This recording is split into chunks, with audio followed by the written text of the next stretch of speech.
No sé a quién más contarle, ni qué espero que pase al publicar esto. No puedo llamar a nadie. Él siempre está cerca.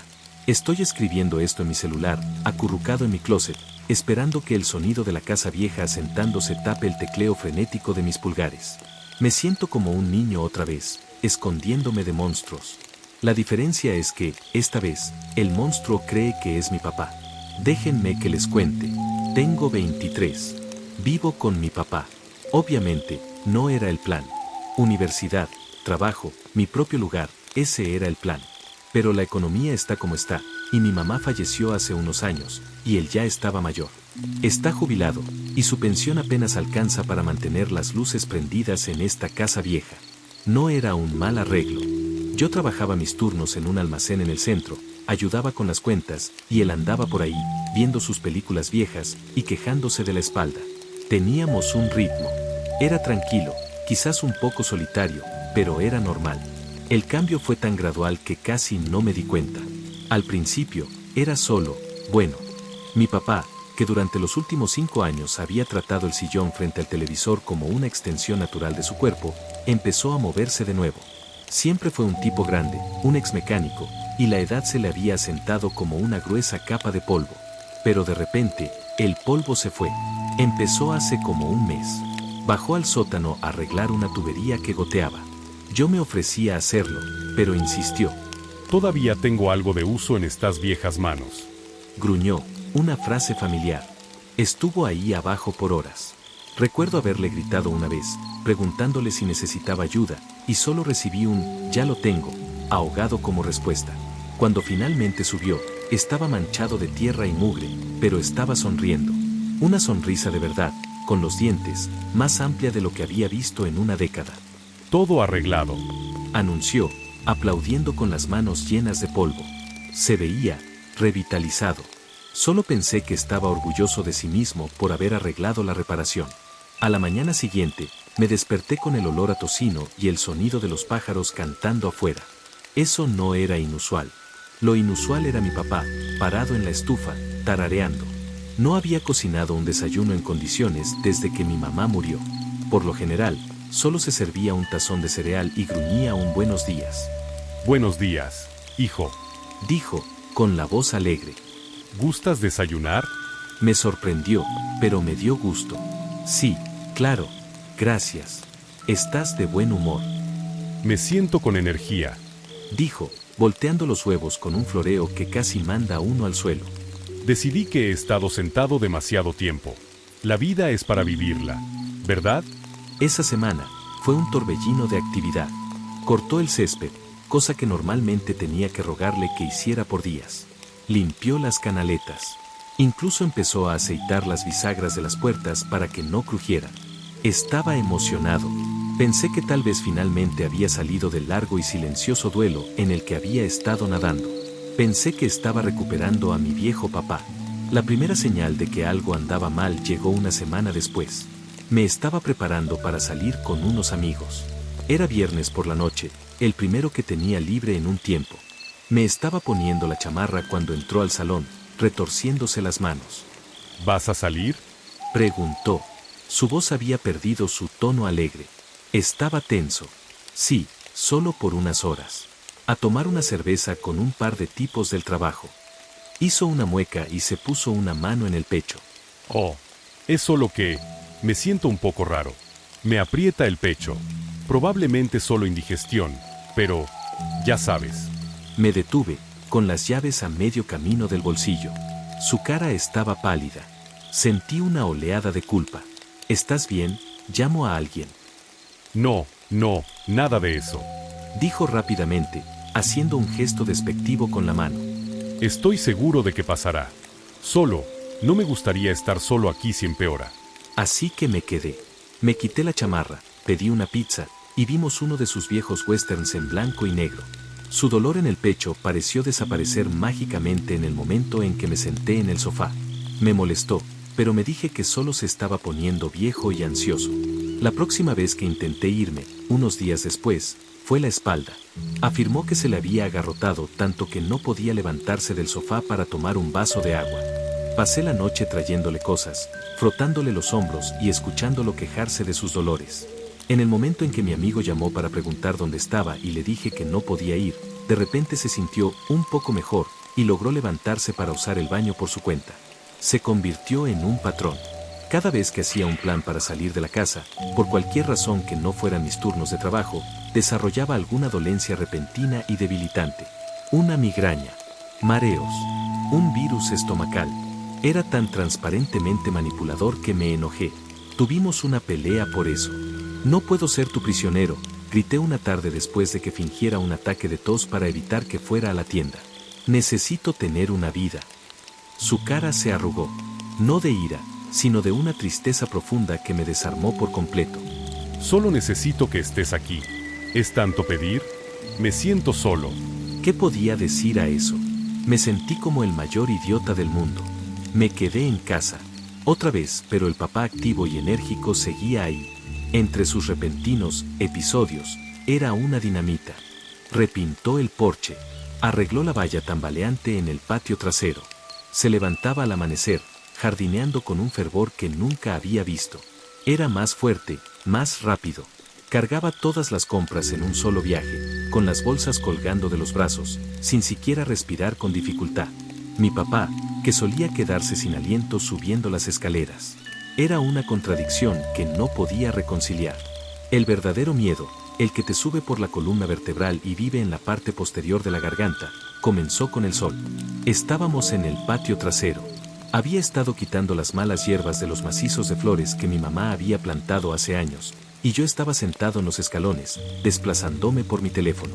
Era una tarde brillante y sin nubes. El sol caía a plomo, proyectando sombras largas y nítidas sobre el césped. Noté mi propia sombra, una silueta oscura y estirada de un hombre encorvado sobre un teléfono. Lo miré a él, de rodillas en la tierra, y vi la sombra del rosal, la sombra de la valla, la sombra del abrevadero. Pero no la suya. Era una figura sólida bajo el sol abrasador, pero el suelo a su alrededor estaba intacto, de un verde brillante puro. No había sombra. Parpadeé. Me froté los ojos. Tenía que ser un truco de la luz, una ilusión óptica.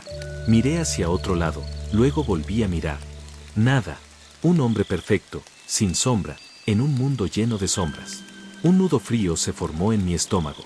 Oye, papá, dije, con la voz que sonaba delgada y extraña para mis propios oídos. ¿Me echas una mano con esto? Señalé una maceta de terracota pesada al otro lado del patio, un lugar con luz solar directa e implacable. Levantó la vista, y por un segundo, vi algo en sus ojos. Un destello de pánico. Se protegió la cara del sol con la mano, aunque ya estaba entrecerrando los ojos. En un minuto, hijo. Solo quiero terminar este parche.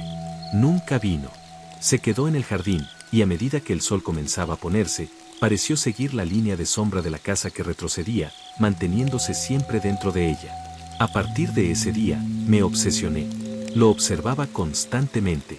Noté cómo nunca se paraba junto a las ventanas durante el día, cómo encontraba una excusa para moverse si un rayo de sol caía sobre él en el salón, como siempre daba sus paseos por la noche, después de que el sol se había puesto bajo el horizonte. Siempre se sentía atraído por la sombra, por los rincones oscuros de la casa. Mi preocupación se convirtió en pavor. Las excusas para mantenerme en casa se volvieron más frenéticas. La semana pasada, desenchufó la batería de mi coche y luego fingió ignorancia. Hace un par de días, me desperté y descubrí que, accidentalmente, había cerrado con llave la puerta principal y perdido la llave, atrapándonos a ambos dentro hasta que milagrosamente la encontró esa noche. Intenté hablar con él. Lo senté en la tenue luz del salón hace 2 noches. Papá, tenemos que hablar, empecé, con el corazón latiendo con fuerza. No estás actuando como tú mismo. Estás diferente. Y me estás reteniendo aquí. Me preocupas. Simplemente me miró fijamente, con la cara una máscara tranquila y plácida. El hombre enérgico y sonriente se había ido, reemplazado por algo quieto y vigilante. Estoy bien, hijo. Nunca he estado mejor. Y no te estoy reteniendo aquí. Simplemente me gusta tenerte cerca. ¿A un padre no le puede gustar tener a su hijo cerca? Es más que eso, insistí, con la voz temblorosa. Desde que bajaste al sótano a arreglar esa tubería, has sido diferente. Algo pasó ahí abajo, ¿no? Su cara no cambió, pero sus ojos se endurecieron. Era como ver cómo se cerraban las persianas de una ventana. No seas ridículo. Arreglé una tubería. Eso es todo. Ahora déjalo. La finalidad de su tono era absoluta. No había discusión. La conversación había terminado. Fue entonces cuando lo supe. Lo supe con una certeza que me hizo sentir mal del estómago. La verdad de lo que había pasado estaba en el sótano. Esperé hasta anoche. Fingí irme a dormir a mi hora habitual, acostado en la cama con los ojos bien abiertos, escuchando los sonidos de la casa. Lo escuché moverse por la planta baja, los pasos suaves, casi silenciosos, que eran otro nuevo desarrollo. Mi viejo papá solía pisar fuerte como un elefante. Lo escuché revisar la cerradura de la puerta principal, luego la de atrás. Lo escuché pasar por la puerta de mi dormitorio, deteniéndose por un largo momento, y contuve la respiración, todo mi cuerpo rígido de miedo. Luego los pasos retrocedieron, y escuché que la puerta de su propio dormitorio se cerraba de golpe. Esperé lo que pareció una eternidad, contando los segundos, escuchando a la vieja casa gemir y crujir a mi alrededor. Finalmente, cuando estaba seguro de que estaba dormido, me deslicé fuera de la cama. No encendí ninguna luz. Bajé las escaleras a hurtadillas, cada paso era un riesgo calculado. La puerta del sótano estaba al final del pasillo. Siempre hacía frío cerca de ella. Giré el pomo del latón viejo, encogiéndome ante el fuerte chasquido del pestillo. La abrí y me golpeó una ola de aire frío y húmedo que olía a tierra mojada y a algo metálico y vagamente dulce. El olor a descomposición. Mi celular era mi única luz. Encendí la linterna, el haz cortando un camino nervioso y tembloroso por las escaleras de madera destartaladas. Bajé, un escalón a la vez, con los oídos tensos ante cualquier sonido de arriba. El sótano era como lo recordaba. Piso de concreto, paredes de piedra, basura amontonada en cada rincón. Muebles viejos bajo sábanas blancas como fantasmas durmientes, cajas de las cosas de mi mamá, mis viejos juguetes. El aire era denso y pesado. Apunté mi luz hacia la pared del fondo, donde la tubería principal de agua entraba en la casa. Ahí era donde había estado trabajando. Vi su vieja caja de herramientas abierta en el suelo. Una llave de tubo estaba al lado. Y la sección de tubería de cobre en la que había estado trabajando parecía nueva, limpia. La había arreglado. Pero mis ojos se sintieron atraídos por el suelo junto a ella. La mayor parte del suelo del sótano era de concreto, pero en esta esquina trasera, solo era tierra apisonada. Y una gran parte de ella, tal vez 6 pies de largo y 3 pies de ancho, era diferente del resto. La tierra era más oscura, más suelta. No estaba compactada por décadas de existencia. Estaba alterada, fresca. Me quedé allí por un largo momento, el haz de mi teléfono temblando en mi mano. Mi mente me gritaba que corriera, que saliera de la casa, de la ciudad, que nunca mirara atrás. Pero no podía. Tenía que saber. Encontré una vieja paleta de jardín en un cubo de herramientas oxidadas. Me arrodillé. La tierra era blanda, tal como había pensado. Cedió fácilmente. Empecé a cavar. Mi respiración se convirtió en jadeos irregulares y de pánico. Los únicos sonidos eran el raspar de la paleta contra una roca ocasional y los latidos frenéticos de mi propio corazón en mis oídos. El olor a tierra húmeda era abrumador, pero debajo de él, ese otro olor se hacía más fuerte. No era un agujero profundo, tal vez un pie de profundidad. Mi paleta golpeó algo blando. No una roca. Retrocedí, dejando caer la herramienta. Mis manos temblaban tanto que apenas podía sujetar mi teléfono con firmeza. Me obligué a meter la mano en la tierra suelta. Cerré los ojos y mis dedos rozaron la tela. Mezclilla. La textura desgastada y familiar de los jeans de trabajo de mi padre. Retrocedí a toda prisa, jadeando por aire, pero sabía que tenía que ver. Tenía que estar seguro. Con lágrimas corriendo por mi rostro, usé mis manos, arañando la tierra, apartándola. Primero, una pierna. Luego un torso, con su camisa de franela descolorida favorita. Y luego, la cara. Era él. Mi papá. Sus ojos estaban cerrados, su boca ligeramente abierta. Su piel estaba pálida y cerosa, y había una fea y oscura herida en el costado de su cabeza, enmarañada con sangre seca y tierra. Parecía tranquilo, de una manera horrible y final. Parecía que se había caído de las escaleras, se había golpeado la cabeza, y todo había terminado en un instante. Me quedé mirando su rostro, el rostro real de mi padre, y un sonido escapó de mi garganta, un sollozo estrangulado de puro horror y dolor. Se había ido. Se había ido durante un mes, acostado aquí en una tumba poco profunda y sin marcar, mientras yo había estado viviendo ¿con quién he estado viviendo estos últimos días? Un repentino chillido vino de la parte superior de las escaleras. Era un solo paso suave sobre la madera vieja. Lentamente, giré la cabeza. La luz de mi teléfono siguió mi mirada, viajando por la oscura y destartalada escalera. Y él estaba allí. Estaba de pie en la parte superior de las escaleras, una silueta oscura contra la tenue luz del pasillo. Solo me estaba mirando. No podía ver su cara, pero podía sentir sus ojos. Estaba congelado, arrodillado en la tierra junto al cadáver de mi padre, un animal acorralado. Dio otro paso hacia abajo, luego otro. Se movía con una gracia tranquila y fluida que mi padre real nunca había poseído. El haz de la linterna captó su rostro cuando se acercó al final de las escaleras. Llevaba el pijama de mi padre. Tenía los ojos cansados y arrugados de mi padre. Tenía el pelo canoso de mi padre. Y estaba sonriendo. No era una sonrisa maliciosa. No era una sonrisa triunfante. Era triste, infinitamente triste. Una sonrisa llena de una lástima que era más aterradora que cualquier rabia. Sabía que eventualmente encontrarías el camino hacia aquí abajo, dijo. Su voz era la voz de mi padre, pero sin el borde áspero y desgastado por el humo. Era más suave, más tranquilo. Lamento que tuvieras que ver esto. No podía hablar. Solo podía mirar fijamente al vacío con los sentidos gritándome desde lo profundo de mi interior. Retrocedí a toda prisa, alejándome de él, alejándome del cuerpo, hasta que mi espalda golpeó la fría pared de piedra. Se detuvo a unos metros de la tumba poco profunda, mirando el cuerpo con la misma expresión de luto. Fue un accidente, dijo suavemente. El penúltimo escalón. Está podrido. Estaba cargando la llave inglesa pesada, su equilibrio falló, se cayó.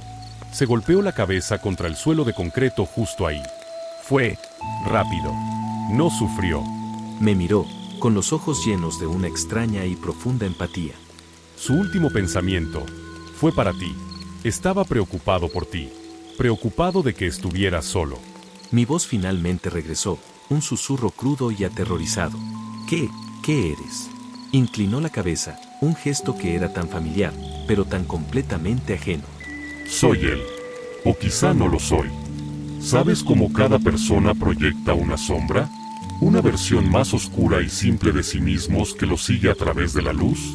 Piensa en mí como la otra sombra, la que vive al otro lado del velo. Observamos. Existimos en la forma de nuestro doble. Sentimos lo que ellos sienten. Sus alegrías, sus tristezas, sus recuerdos. Dio un paso más cerca, y me estremecí. Se detuvo a unos metros de mí. Ese último pensamiento. Continuó, con la voz completamente irreconocible. El cariño que te tenía, su miedo a dejarte solo, fue tan poderoso. Una vida truncada, con tanto por dar. Creó un espacio, y me arrastró. Soy su preocupación, su deber, su necesidad de cuidarte, en forma. Hizo un gesto alrededor del sótano. Terminé su trabajo. Arreglé la tubería. Lo enterré, para que no tuvieras que hacerlo. He estado arreglando la casa. Me he asegurado de que estés a salvo.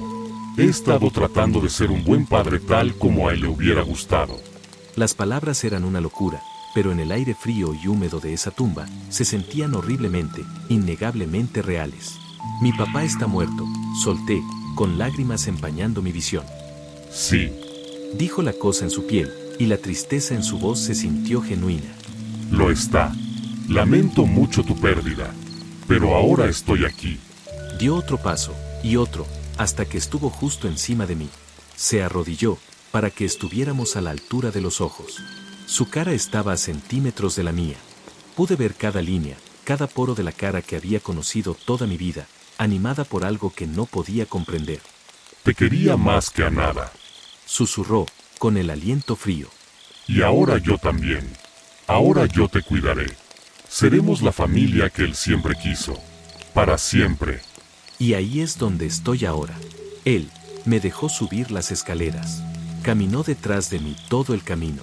Está en el salón, viendo la televisión como si nada hubiera pasado, como si mi verdadero padre no estuviera tirado en la tierra abajo.